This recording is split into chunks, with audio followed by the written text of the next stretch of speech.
Hi, everybody. This is Sean Gray, Presidential Master Coordinator with Shackley, and I feel unbelievably honored to be hanging out with Reed and Linda Hanson, Presidential Master Coordinators, and really Shackley icons that everybody knows and looks up to in the Shackley world from Boise, Idaho. And we're just going to have a little chat. Reed and Linda, thank you.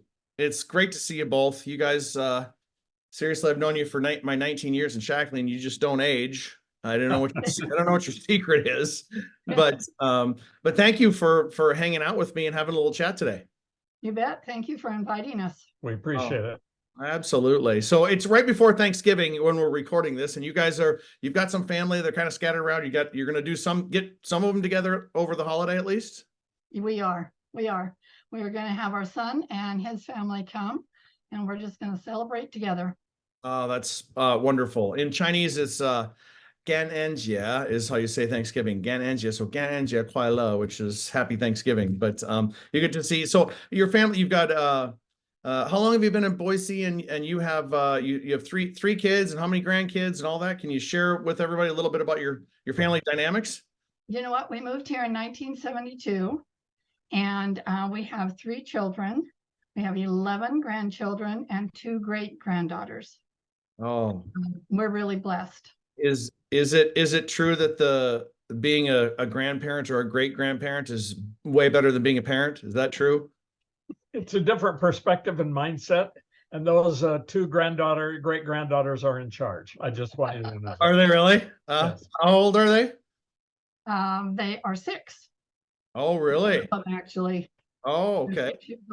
Not twins, just both. No, 2 different families. Okay. Wow. 6-year-olds. Oh, that keeps great grandma and great grandpa pretty busy. That's true. They keep us busy. That is great. So here's what's great is that, Carmen and I just celebrated our 19th anniversary in Shackley, which I kind of think is a pretty big deal. That's not a short amount of time, and we look at all the things that have changed in our life and in Shackley in the last 19 years. But you guys said that what year did you join Shackley? 1960. 1960. I was minus 13 in 1960.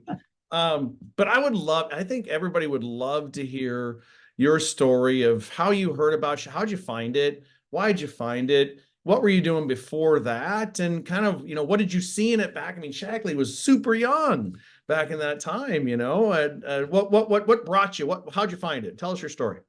Well, you know what? First of all, Sean, I just want to tell you, I just loved going to the mountains, smelling the green trees and seeing the clear blue waters. Well, Shackley is kind of like throwing a little pebble and seeing those ripples come in the water. And we are just one of those ripples in Shackley with sharing to people. And so when I started thinking a little bit again about how I learned about Shackley, I was in high school. I lived on a mink ranch in Idaho, and my mother was in Utah. And so she was just traveling back home to Idaho, but she stopped to meet with her friend Irma on the way. And what happened was Irma said, "Oh, Mary, you have got to look at this, and you've got to have some of this product." And so Mother was in a hurry because it was late in the day and she still had quite a drive to go.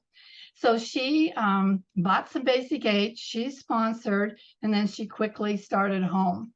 Well, like I said, I live on a mink ranch, and so Dad and I were in the back with the mink, and he was working on a backhoe and had that really thick, heavy grease, mechanical grease on his hands. Yeah.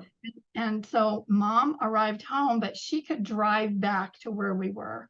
Okay. So she drove back. And she jumped out of the car and she said, "Oh, Austin, don't wash your hands." So she said, "I have some of this blue stuff, which is Basic H." She put it on his hands. He rubbed it around and he put his hands in the cold artesian well water that we had right there. Okay. And just amazingly just washed that grease right off with the Basic H and the water. And so that was our first encounter with the Shackley products. And, my parents have always been nutritionally minded. Okay. And so they were looking for nutrition and didn't realize in the beginning that Shaklee had the vitamins. But they did find out that they did have the vitamins, and it was really important to my parents. It was a big priority, actually, in the family, was to have good nutrition. And so you would kind of say that we heard of the products, basically the Basic H, and then immediately the opportunity, which was seized and grabbed hold of and went forth on. So then what happened is we got married, and he married into Shaklee, but didn't know it.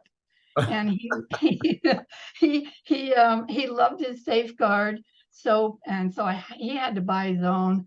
I could not go down that aisle. It smelled so bad, as you well know. I love it. I know, just walking by it, you just don't want it. And so he bought his own soap for the first little while till I got him trained to use the Basic H. But then he said, yes, he would try the 30-day challenge, which is the Vital E and the instant protein. So Okay. he did it for 30 days, got through it the 30 days. He says, I don't feel any different. And my thoughts were, oh my gosh, you have to feel different. And so he went off the program, and what happened was within just a couple of days, he says, you know, I do feel the difference. So he had to go off of them to realize that he needed the nutrition. So not everybody has to have a health issue to need good Totally. nutrition in their lives, right? And so when he was Reed, when you were missing it, is when you actually noticed the difference. And this was early on. Was this in the 60s? This was Yep. the very beginning? Yeah. Yeah, in the 60s. And, well, and I was teaching school at the time and had an afternoon drop in the afternoon and teaching junior high. And I think what had happened is I was pretty healthy. So my change was gradual and I didn't notice it. Sure. Until you didn't have it. That's right. Yeah. Right. You know, what's interesting though, is that you said you guys were health minded, and your family was health minded at that time.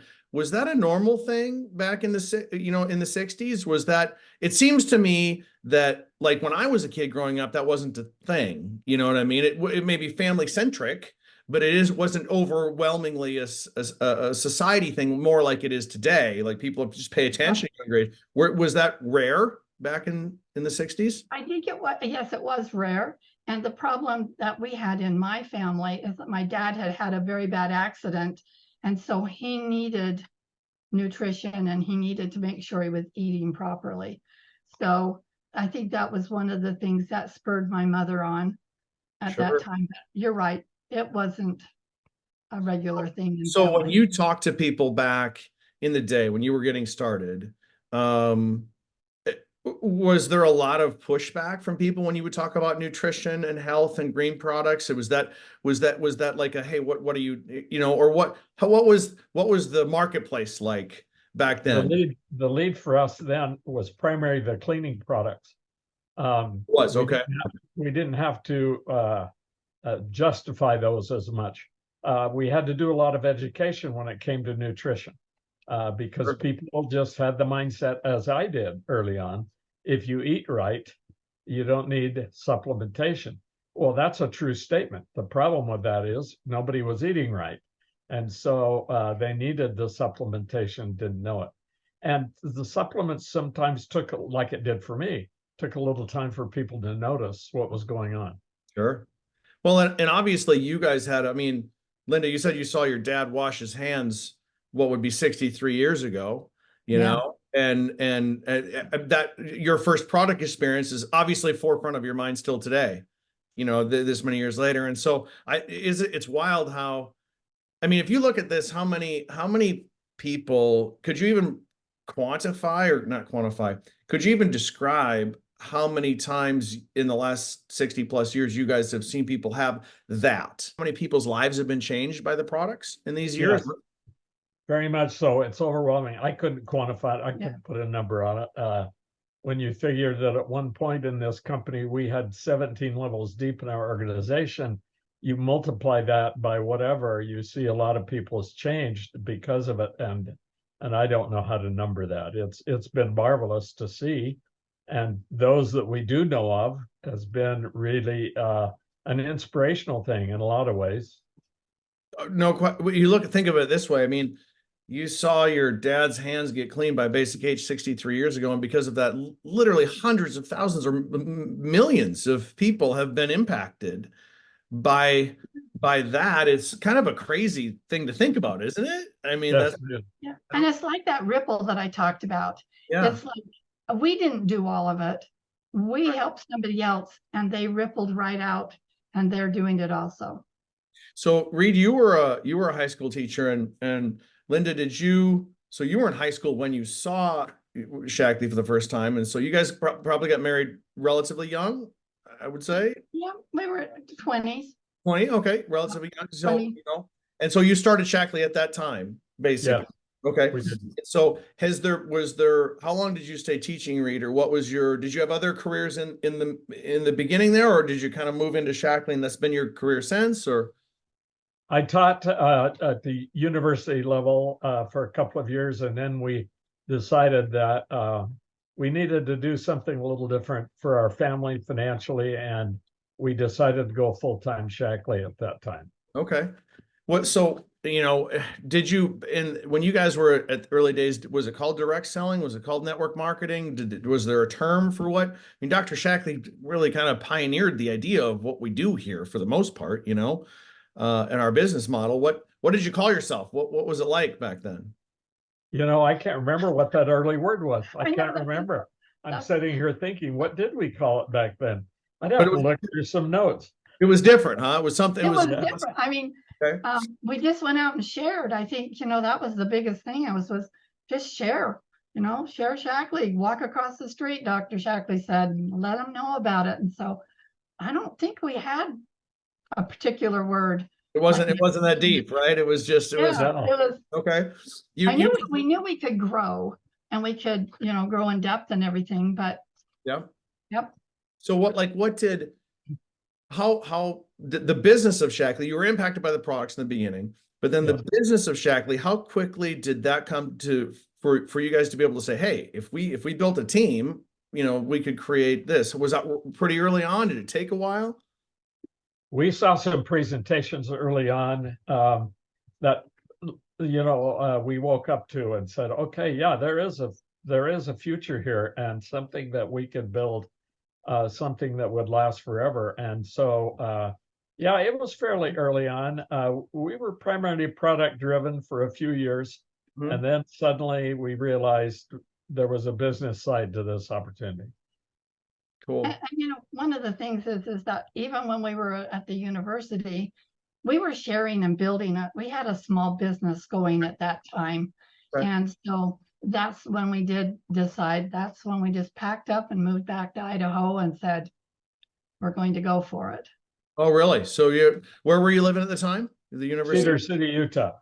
Okay, you're in Utah. So you made the decision to move back to Idaho to do Shackley full time. Did you have any kids at that time or no? Or two? We had two. That's a big decision. I mean, that's a major life decision, Yeah. And the thing is it's back then it was still just like it is now. We wanted financial freedom. We wanted to be able to go and do things with our children as they grow up and not have to be at work, that we could decide that. We wanted to be able to pay for college. We, it was always the same kind of vision and dreams as people have now, as it was back then. Isn't that wild? It doesn't really matter like what era or generation somebody grows up, or what country they grew up in, or what their culture or language or what we're human. That's right. That's right. We all want the same stuff, And so how early on in your Shackley career did you meet Dr. Shackley? Oh, well, I met him when I was in high school. I got to go to the second conference that they had. Second Shackley conference ever. Yeah, in Anaheim. I'm in they have a big picture. I'm in there with my mom, my dad, my sister, her husband, and her little boy. No kidding. So I met him then, and then of course when we started and went full time in Shackley, and we'd go to the conferences. We were actually pinned key coordinators by Dr. Shackley himself. You gotta be kidding. And Wow. we have a wedding gift in Yeah. our curio that Linda won't let us use, a picture and some glasses that he gave us at our wedding. Yeah. Are you serious? Wow. That is so cool. I mean, like what? I mean, I'd love to see that picture or the pictures that you're talking about if you guys are Oh, willing to. yeah. But so like what kind of a what was he like? You know, what I mean, what kind of a guy was he? What sticks out? What comes to the front of your memory for what kind of a guy Dr. Forrest Shackley was? My first impression of him was he was like my grandpa. He would always say in a very deep voice, "And now my children," that kind of thing. But very open, very friendly, very willing to talk to anybody, and to ask questions of you as well as impart his wisdom. So yeah, he was a great man to be around. Yeah. And my parents knew him and Dorothy very well. We have cards and letters that they wrote back and forth to them. And at every conference, Mom and I would make something to give to their wives. One time we crocheted Afghans, or we just took different kinds of gifts. Most of the time, maybe they might be homemade or specially purchased for them. But it was, I think for everybody at that time, he was just our friend. And he made everybody feel very special. And so did Dorothy. Really? That's You know what's wild is Dr. Shackley's, thoughtsmanship books and his philosophy on happiness and all those things. I mean, think about this. I mean, the other side of the world, I mean, people in multiple countries, as you know, study his philosophy and his thinking and his ideology that he believed in, all those things today. And you look at the impact that what he started continues to make today. It's kind of mind-boggling in some ways, isn't it? I mean, Yeah, it is. It's hard sometimes to get your head around how a person who could write a very small book, he wrote others, but a small book we're talking about, and have that much impact on so many people. It's tremendous. It really is tremendous. And still today, I mean, I think more relevant today probably than ever before, as far as, necessary, given the weirdness of social media, the good stuff, but the weirdness and the what's real, what's not real, and all of these kinds of things. I mean, it's really crazy. So when you really got into the business, you moved back to Idaho, you're like, we're gonna build business. What was there competition? Because competition is awesome. It makes us be the best version of ourselves, right? But what was there competition at that time, or was it kind of just this new thing that you guys were talking about, or what was it like? There were about 3 companies then that competed with us somewhat, but not like we have today. The competition there, we didn't. I don't know that we spend a lot of time being concerned about the competition then. Okay, you just focus on. Yeah, we just forged ahead. And we just worried about our own products and our own company. We didn't worry about them. Absolutely. Great advice today, regardless of competition. Don't spend any time worrying about the other guys. Yeah. Take care of your own house, right? And yeah. So you two have been through like Roger bought the company about 6 months before Carmen and I joined. So we only know that, right? So we haven't seen. So there had to have been, I mean, you guys had to have gone through challenges. I mean, anybody that decides to make Shackley a career, a lifetime career, goes through stuff, and they go through changes with the company. They go through changes themselves. There's always this stuff, but you guys have seen, basically everything. I mean, you would have had. I mean, I'm sure you've had opportunities and thoughts where you're like, is this for us? Can we do this? Should we stick here? Should we? Maybe you haven't, but did you ever think about this is not the right thing or whatever?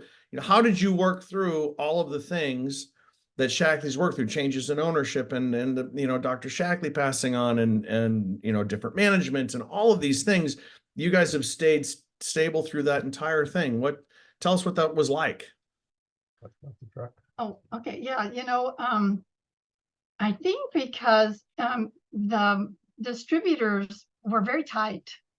The Masters group was very, very tight. And we had that the truck strike that came, and you've heard the stories where the masters and the sales leaders all got together, went down and picked up the product, because in those days we had to buy by the case, and we had it on hand. So a lot of us had not stores, but had offices. And so we need to have the product to dispense to our people, our customers. And so, you know, just going through some of that agony and thinking, gee, is this the end for us because we can't get the products? No, we all band together. They went down in trucks and brought it all back. And, you know, so that was a big deal. And that was the masters pulling together to make sure this company stayed afloat. And a lot of people don't understand that. No, that was so the truck, when was that? And that was just, was that a trucking strike, like a delivery strike of all of the drivers? Nationwide truck strike. Okay, when was that? Do you roughly 70s? Yeah. Had to be. Yeah. Yeah. 70s? Okay. So 70s. nobody, like, you couldn't get anybody to deliver product. You had to deliver product. You had to go pick up product. You had to pick up and deliver product. Yeah. That's right. The company didn't ship product out to people. We did it. Wow. That had to be crazy. It was. It was. I mean, how long did that last? Well, it did last maybe three months, 4 months. We survived it in our own business because in the wintertime, coming over the mountains out of California, sometimes they get snowed in. So we had to have enough stock on hand to weather those kinds of storms. And so we weathered it just barely. Then it started shipping again. So yeah, it was incredible. Amazing. So what made you, was there a point when the two of you said it's Shackley for life, and regardless of all of these things, or was it just kind of innate? Was it just always there for you? I don't think we ever sat down and had a discussion whether we were going to not do it anymore or not. Yeah. We just, our point of view was, okay, here's the situation. What do we do about it? Because our goal was to keep forging, to keep going forward. And I don't think we ever stopped. Yeah. I don't remember ever saying, I don't want to do this anymore. Really? That's awesome. Yeah, no, we know it's just like today in any of the situations that might come up. It's like, Shackley is the best thing ever. Why would I walk away from it? And what do you walk away to? Yeah. Yeah. What is there out there that's any better? Yeah. Yeah. Yeah. It's such a valuable point that I think the world needs to grab onto, you know, it's the whole instant gratification thing and all of this grass is greener and all that, you know, it's like, if the world just says, no, this is it, I like it, it's not what comes up or why it comes up or how, it's just, it comes up. So we just deal with it, whatever it is. Yeah. We move ahead. And would you guys say that mindset made a difference for you? Yeah. You know, I don't think we would have grown like we've grown over the years had we not had that mindset. Such a valuable point, Reed. That is, you know, something I think we need to get back to in that sense, because I mean, even in times of, you know, master meetings and things like that, is inside of the field, there's always stuff. I mean, you had to have seen it forever. There, you had to have seen stuff and the field's complaining about this or that or whatever. And you guys have always seemed to be the people that don't jump on the bandwagon of, I'm complaining about this program or this staff or this, what you've always seemed to just be the positive, look, let's just go ahead. That's the feeling I get from you guys. Well, thank you. Yeah. You know, that's the way you just need to look at it, is maybe there are some things that would go on or happen that I don't care for, but you know what? I will do with what I have, and I'm going to move on because an in-home business or having your own business is great. You know, centuries ago, they did things from home. They were selling their goods. They were trading their goods. I mean, so this isn't like it's a brand new concept. And so why would I give up something so valuable? And we had mentors then that helped us too. Not only people like Dr. Shackley, but I remember an incident with Gary Burke. We had some changes in a comp plan, and Gary Burke just simply said, show me the numbers and I'll figure it out and move forward. Well, that's what we did. We said, okay, what are the changes? How does it affect us? Let's go. Let's run with it. Love you because you can't affect that. You can't change that. It is That's what right. it is, right? Right. And so, gosh, Yeah. it's such a valuable thing. If everybody adopted that, how much easier would life and business be? Yeah. You know? Another thing that we fought for is that when Roger bought the company before him, there was a company that wanted to buy us, but they wanted to split us up. They wanted to destroy us. Oh, really?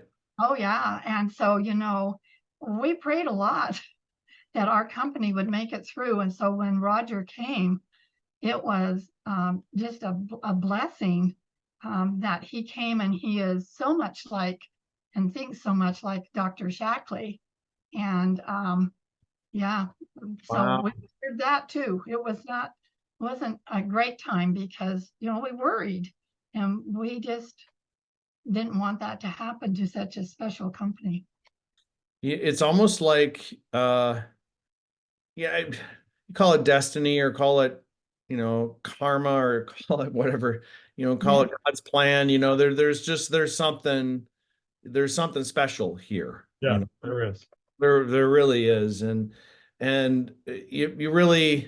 I feel like we're just the best is not behind us. The best is really ahead of us. Like the I best think is so. really to come. I mean, it's the way that the world is. I think that COVID and all of those things have changed people's thinking in a way that says, look, I want autonomy and I want the ability to control my life and I want the ability to control my health. And all of these things, I think it just all speaks to who we are. What do you guys think? No, I agree. I agree. I totally agree. Yeah. So if they're to be successful in Shakti, there are certain things that are different in the world today with technology and things like that, but there are some fundamentals are core. If you had to pick two or three things that you would say, look, if you want to be successful to build your Shakti business, these are a couple of qualities that you're going to need to either have or find or develop or something. What would that be? I think if I'd have caught onto this earlier than I did, to really understand our business model and be able to explain it. Okay. I think that would have helped us even more, and that certainly is true today. We have people that come to us and they want to be a part, but they don't really understand the business model, and to be able to explain that to them in a clear manner is really important. And I always think that consistent effort.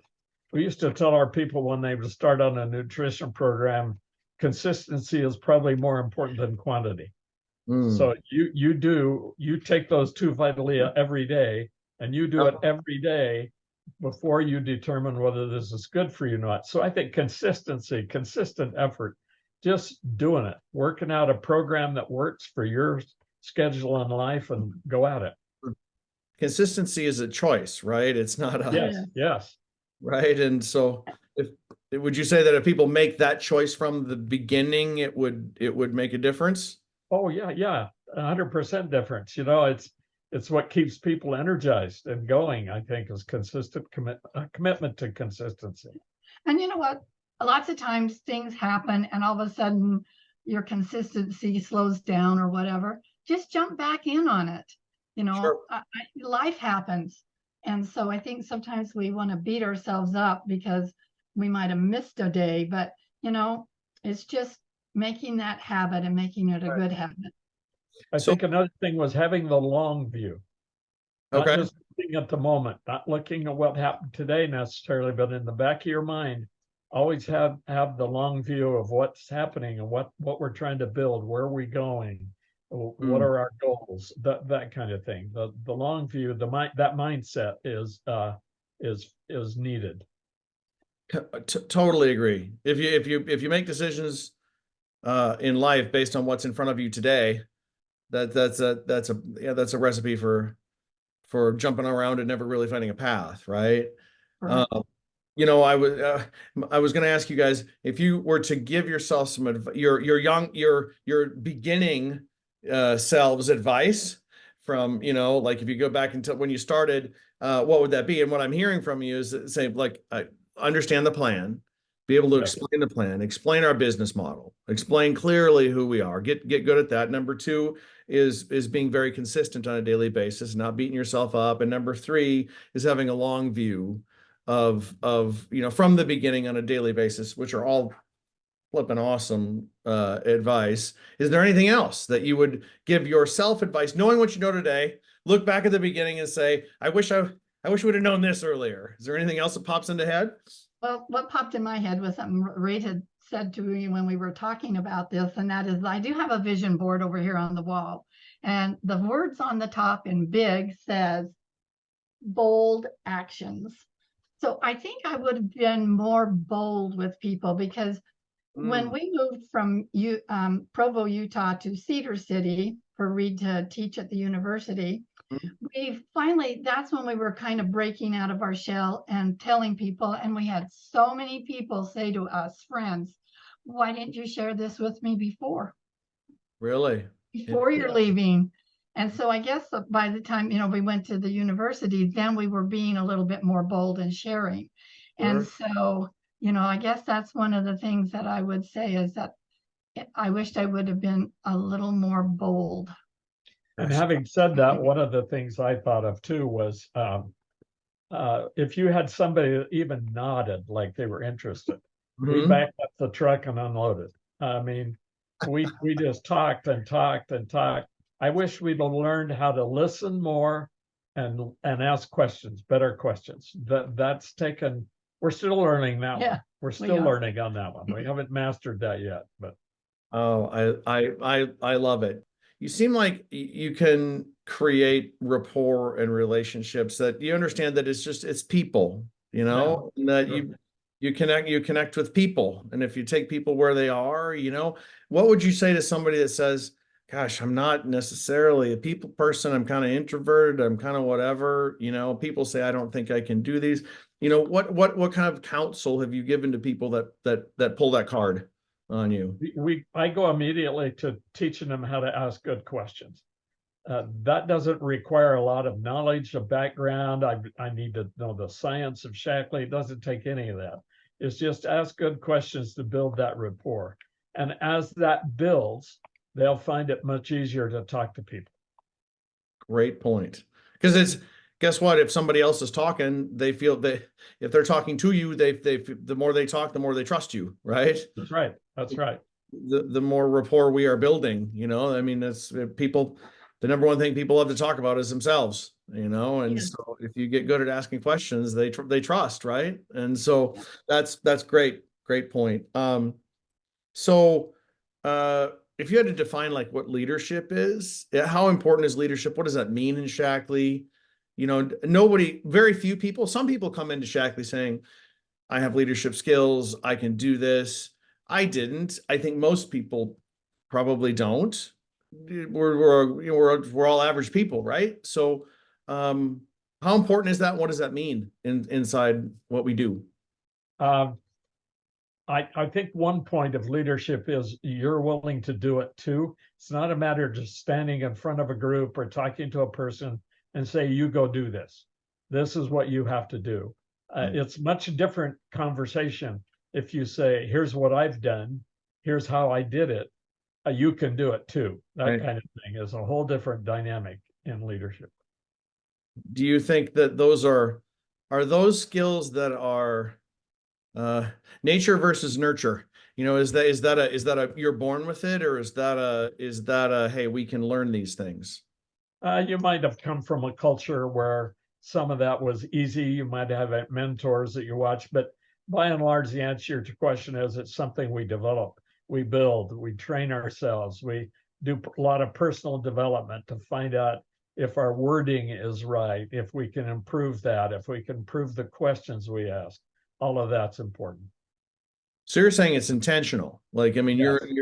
your intention. How important is that intentionality in changing our communication, learning, growing? Does it just happen? Or, I mean, it sounds like you guys have been very intentional on trying to do that. Well, if it's not intentional, it's not a motivated action.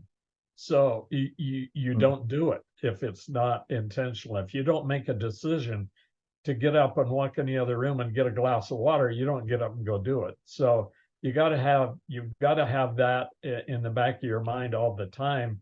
The other thing I think is you got to remind yourself, why am I doing this?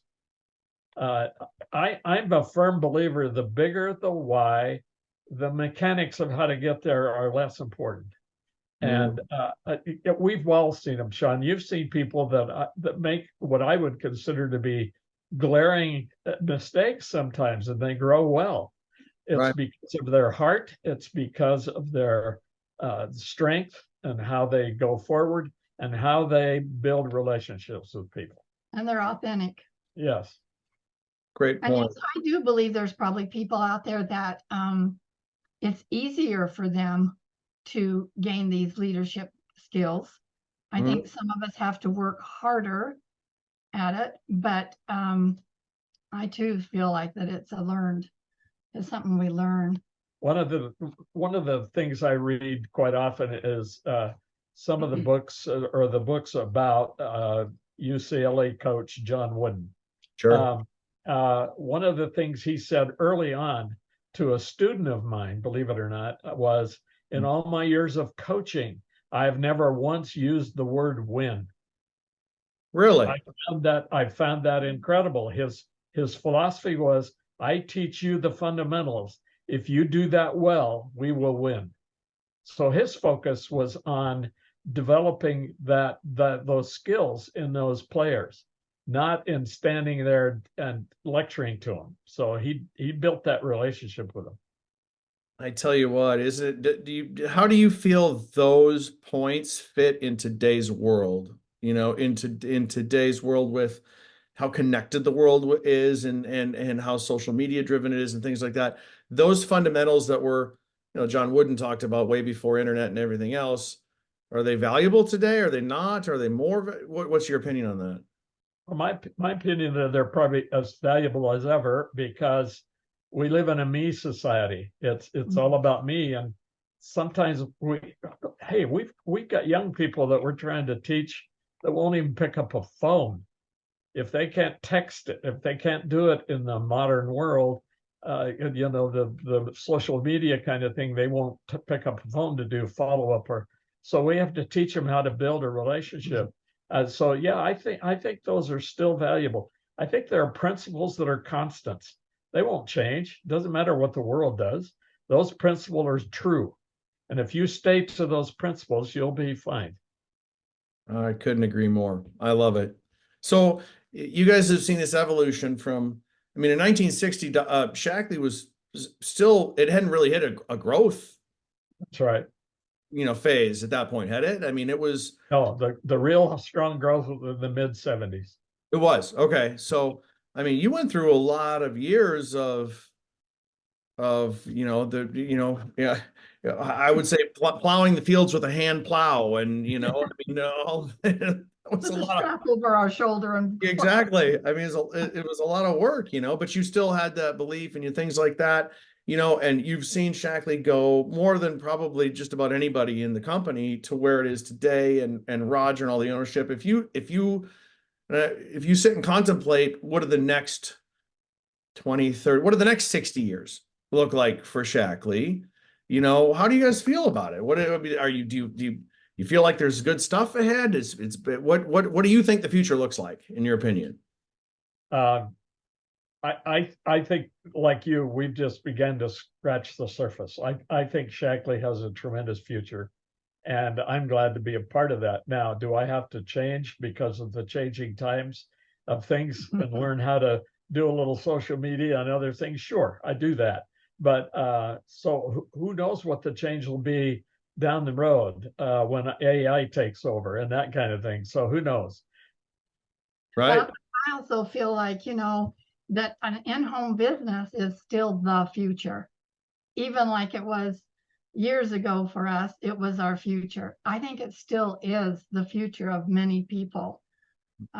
Is going to be their businesses that they have in their homes. Agree. You look at what AI. I was on an airplane somewhere, and I chatted with a guy. I was chatting with a guy, and I forget what kind of a company he was he was running, but he said AI is a wild thing. He said just in the last, in the last couple of years, I could take last year I could take Chat GPT, and he said I could replace $1 million worth of my marketing budget by just putting Chat GPT in, right? I mean, I could just, because that can all be done, and so the world's going to try and figure out over the next few years, what is that? You can't replace what we do, right? You can't replace the products we have. You can't. I mean, we're recession proof. We're a technology proof in a lot of ways. I mean, it's to your point, Linda. I think when people realize anything is going to take work, but if you build it, it will stay. I speak real quickly. So, what kind of a lifestyle has Shackley given you guys? It seems like what's it given you? What has it afforded you? You know what? The thing is, that's cool about it. I'm so glad that we did not look back when we left and came to build our business, because it's helped us. I mean, we can leave our home anytime we want. And we are a little different than some of the people. Their whole business is done online.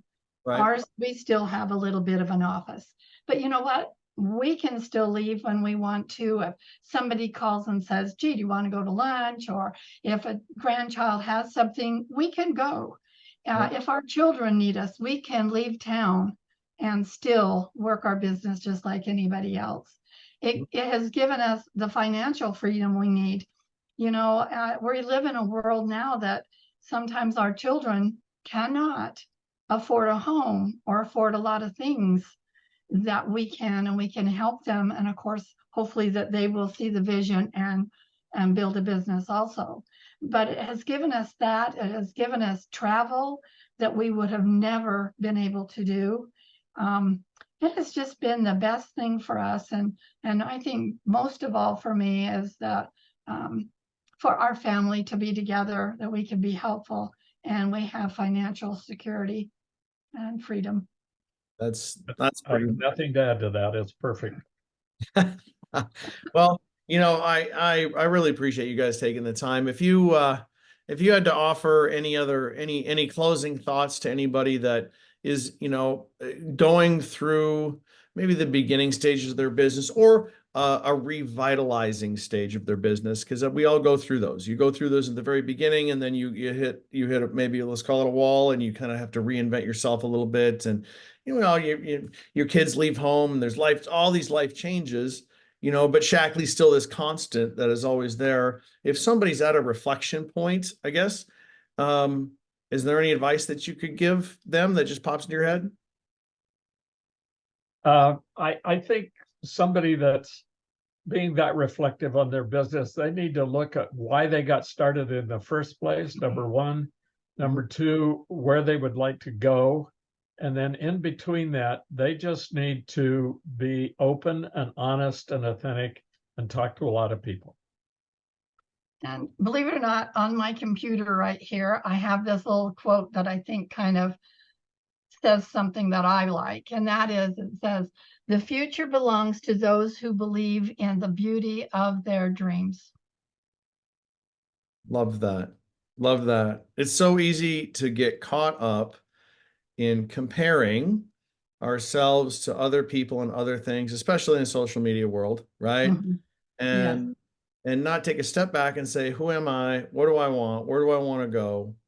And I have this beautiful partnership with Shackley that will allow that, and I just need to get good at that, and you guys are just an awesome example of that for really all of the Shackley family worldwide. Just the legacy that you have created, and the history that you have seen and helped write, all those things. Carmen and I are very grateful to you two for the example that you've set. And we appreciate your friendship. Thank Yes. you, Sean. And another thing that we have to recognize, not have to, but want to recognize, is our downline. Our downline is an awesome group of people. And of course, even if people are not in our downline, they're awesome.